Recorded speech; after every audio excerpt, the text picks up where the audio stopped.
大家好，我是 Klaus。我们在之前的中国特色的视频里面提出了特色的逻辑本身。特色就是对已有的东西进行重新定义。在中国这个有特色的国家里，所有的东西都会被染上特色，爱情也不例外。我们会通过分析最近的一个新闻时事和分享 Klaus 的一个私生活小故事，来看一下什么是中国的特色爱情。跟我们看到最后哦，谢谢。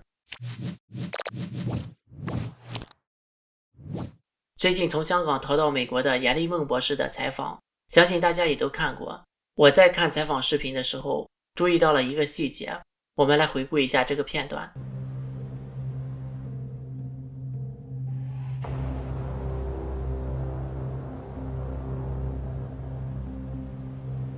He's totally pissed up, and he blamed me, tried to ruin my confidence. Also show he's totally scared of China government. He said they will kill all of us. I tried to persuade him to go to US with me, but I failed. 严博士在决定去美国之前，曾试图说服她的丈夫和她一起，结果丈夫很生气，而且还责怪并打击了她。我相信这个画面大家能想象吧？大概就像我们遇到了身边的小粉红，在他们发现我们跟他们的政治观点不同之后，突然把叛徒卖国贼的帽子扣过来并大发雷霆。估计她丈夫的说辞也就是类似的这一些，你去美国就是背叛了我们的爱情，背叛亲人，背叛祖国，就算祖国再不好，那也是祖国母亲，你去美国爆料就是给祖国和人民抹黑。当然这些都是我的猜测，但我的猜测是非常合理的。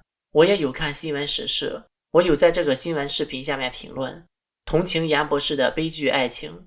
结果有人反驳说，严博士这样划清界限是为了她老公好。可是如果你够仔细，严博士在说她丈夫拒绝她之前，有提到她丈夫私下里帮助她做过调查。如果是划清界限，会把这事抖出来吗？所以划清界限的说法不成立。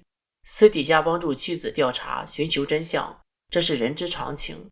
可是要暴露真相，把人民的利益放到党的利益之前，那小粉红自然会党性大发，痛骂妻子一顿。另外还有人反驳说她丈夫只是害怕。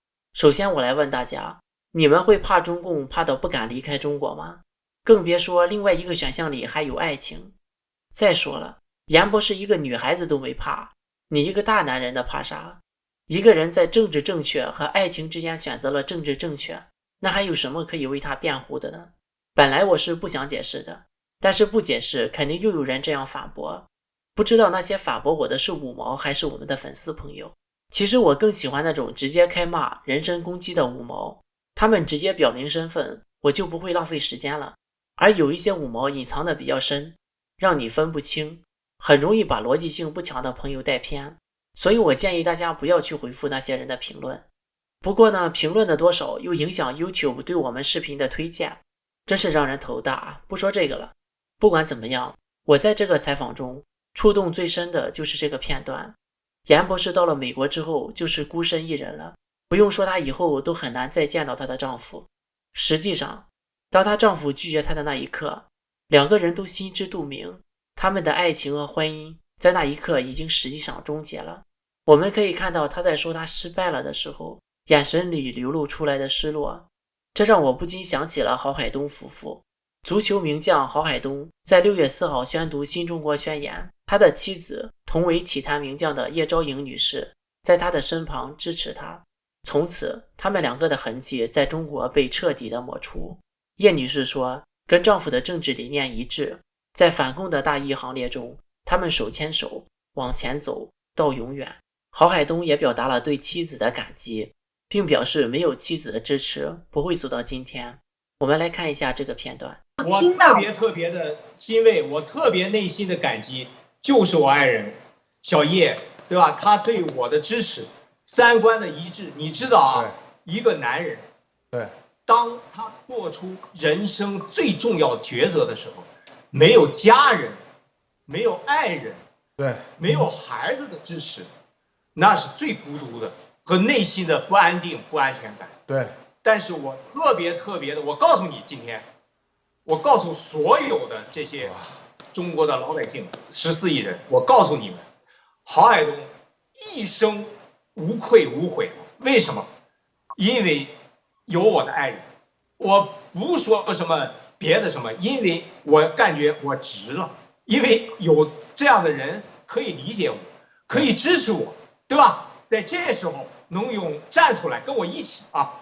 当时我还都说，我说你就不要这个来特别的那个。他说不行，他说难道我就让你一个人吗？去面对这些压力啊什么东西的时候，从他们的脸上，我们能看到流露着爱情的幸福和对未来的憧憬，而严博士却从此要一个人面对着突如其来的变化和一切的压力。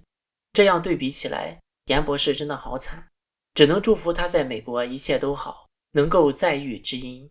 造成这样一反一正的结果，就是因为政治观念掺杂到了爱情里面。本来爱情应该是纯洁的，中国人背负了太多的包袱，这就是我在今天想要谈的中国特色下的爱情。对中国人来讲，除了所有一般来说能让两个人走到一起的东西之外，还有就是要政治观一致才能获得最后的幸福。这个事情简直就是太荒谬了。这又让我想起来一件发生在我身上的事情。Klaus 我呢，以前读书的时候喜欢一个女孩子，就约她去图书馆一起学习。别笑话我，我们学习好的人就是这么约会的。一开始都很好，就这么暧昧着。后来有一次，应该是我有时候嘴比较贱，就提起来习近平，就说他怎么样怎么样，不喜欢他。结果他直接反问我一句：你是中国人吗？就这简单干练的几个字，瞬间让我的心情在寒风中凌乱，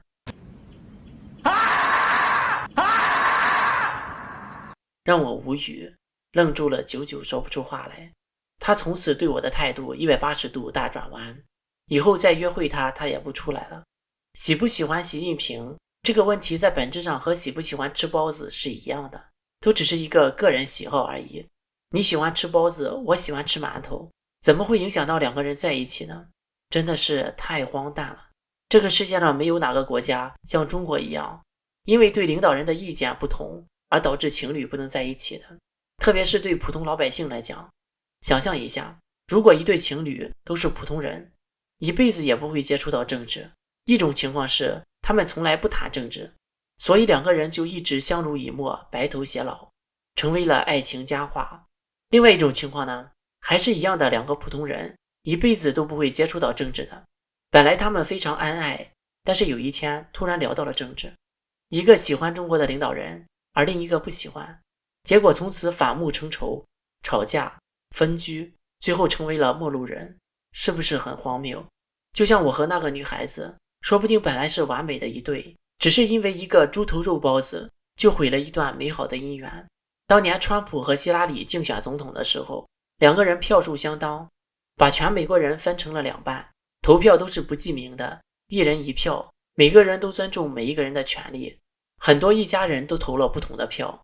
要是在中国，那这日子还能过啊？那还不得打起来呀？中国的特色就是强加给中国人民的包袱。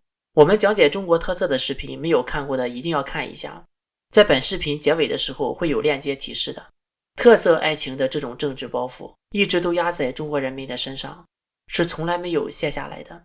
从1921年中共诞生一直到80年代改革开放的这段时间，人民的婚姻幸福完全被剥夺，成为了政治工具。结婚要听从组织安排。当年在中共的所谓的解放区，解放女性也是其中的一个口号。很多女性为了逃避父母的包办婚姻，向往自由恋爱，跑到解放区却又被组织给包办了。那还不如让父母包办呢，起码父母的出发点还是好的。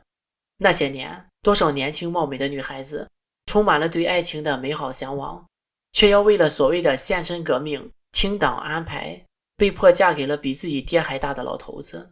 而很多不服从组织安排的女子就从此开始受到迫害。希望看到这里的五毛小粉红们在往自己脸上贴金，说是为了神圣的党国家之前，先问一问自己，如果换作让你牺牲，你是一个20岁的女孩子嫁给一个50岁的老头子，你愿意吗？你们就是拿着纳税人上缴的血汗钱，说着那些被牺牲掉的人的风凉话，庆幸自己不是被牺牲掉的人而已。如果你们真的是没有其他的路可以走，那我理解，在面包和良心之前，可以选择面包。好了，我们把话题转回来，即使到了现在，中国表面上婚恋很自由，但是人们的爱情观还是深深地受到了政治的绑架。归根结底，就是因为在中国这个特色国家里，所有的一切都要服务于政治。就像疫情期间，中共内部的通报明确指出，政治正确是第一位，人民生命财产安全那是要靠后的。在这样的大环境里，爱情自然也不能例外。而一般来说，当我们在讲自由的时候，我们更多的是指人身自由和言论自由，而爱情的自由往往会被忽略。在中国，因为政治，多少相爱的人不能在一起，又有多少相爱的人因此而分开。愿自由终归降临华夏大地，让饱受苦难的中国人民都能享有幸福和自由的爱情。好了，节目进入最后环节，网友互动。上一期视频我们在逻辑、经济学、心理学上反驳了中共不会倒台的说法。首先感谢两位网友 KU 和另外一位看起来像真名的网友，要注意安全呀。两位勇敢大方地承认了自己就是中共的既得利益者，也赞同我们的分析。他们表示，如果自己的利益受到了损害，肯定不会接受。他们也是不相信共产主义的。然后上一期视频里面有转述一位台湾网友对统一的看法，然后我们收到了很多台湾网友的不同声音。归根结底，台湾的未来还是掌握在台湾人民自己的手里。我这个外人呢就不掺和了。网友 Long Wang 引用了美国著名女诗人 Emily Dickinson 的一句话来总结了我们的观点：我本来可以忍受黑暗，如果我不曾见过太阳。非常感谢，给我们的分析增加了文艺色彩。网友明明赞成了我们的说法，并且说这也就是为什么尝过自由民主的香港人不愿意回到独裁专制的中共统治，这就是发散思维，也就是我们一直在倡导的独立思考，很可贵。另外感谢所有参与评论的网友，多谢你们的赞美和建议。好了，本次节目就到这里，我是 Klaus， 我们下次再见。